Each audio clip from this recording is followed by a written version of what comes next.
जय माता दी। आप सभी को जो है जय माता दी। आज अवसान मैया की दूसरी कहानी लेके आए हैं।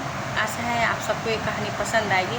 आज की कहानी के माध्यम से समझेंगे जो है कि सिर्फ घर की औरतों से रहने से पूजा कोई संपन्न नहीं होती। बाहर का बुलाना क्यों ज़रूरी होता है, और इस पूजा के माध्यम से हम यही समझेंगे कि कोई भी पूजा हो उसे बिना बाहर का बुलाए हुए इंसान पूजा वो सफल नहीं होती हमारी। तो आज की कहानी यही है अवसान मैया की। आप सब जो है ध्यान से सुनिए, प्लीज़ मेरी कहानी को ध्यान से सुनिएगा, तभी आपको समझ में आएगा कि यह कहानी का मतलब क्या है और कितना हम सब के ऊपर लागू होता है। एक सास थी, उनकी 7 बहुएँ थी। एक सास थी, उनकी 7 बहुएँ थी। तो उन्होंने सोचा, उनके मन में विचार आया कि अवसानी मैया का पूजा कराऊं। लेकिन उनके मन में यह भी विचार आया कि जो है मेरे घर में ही 7 बहुएँ, तो मुझे बाहर की बुलाने की क्या ज़रूरत है, अपने घर से ही बुला के जो है मैं पूजा करा लेती हूँ। उन्होंने क्या काम किया, 7 बहुओं को 7 सामान लाने के लिए कह दिया। किसी को लाई, किसी को चना, किसी को मीठा, किसी को ढेलकी और किसी का आम का टल्लो, ये सब चीज़ लाने के लिए 7 जन को 7 काम के लिए भेज दिया।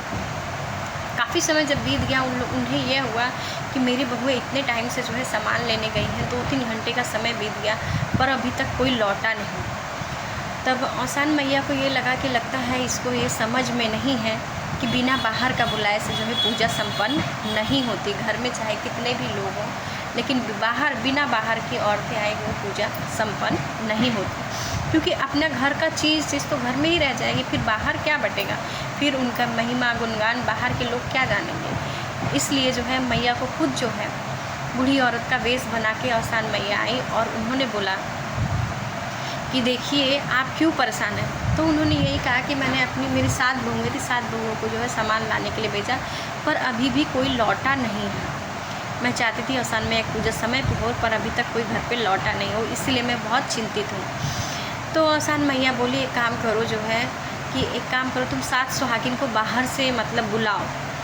जब बाहर से तुम बुला लोगी तब तुम्हारी सारी बहुएँ आ जाएंगी, और बिना के बाहर से बुलाए जो है पूजा संपन्न नहीं होती अपने घर पे, चाहे कितने भी हों।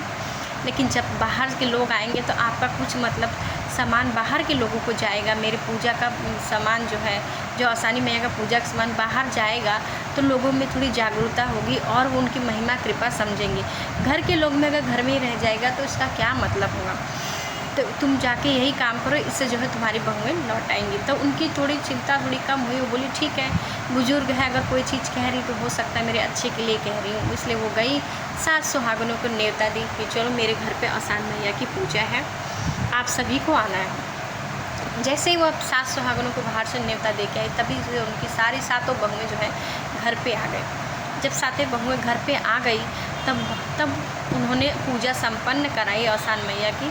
फिर उनकी कृपा से उनको ज्ञान हुआ इस चीज़ का कि हाँ, बाहर का मतलब बुलाने से कितना अच्छा प्रभाव पड़ता है, और साथ ही साथ हमें कितने पुण्य की प्राप्ति होती है। इसलिए कभी भी पूजा करो, घर में चाहे कितनी भी औरतें हैं, लेकिन बाहर की ज़रूर बुलानी चाहिए, क्योंकि बाहर से जो औरतें आती हैं वो सुहागन में जो रहती हैं, 7 सुहागन, उनका हमें आशीर्वाद मिलता है, और वो सुहागन जो है अवसान मैया के रूप में रहती हैं, इसलिए उनका आशीर्वाद भी हमें मिलता है और हमें पुण्य की प्राप्ति भी होती है। बोलो अवसान मैया की जय। जैसे उन्हें आके जो है आपने उन्हें ज्ञान दिया, वैसे सबको ज्ञान दीजिए ताकि सब सही मार्ग पे चलें और आपकी पूजा करा के सब अपने जीवन में अपना उद्धार और कल्याण करें। बोलो अवसान मैया की।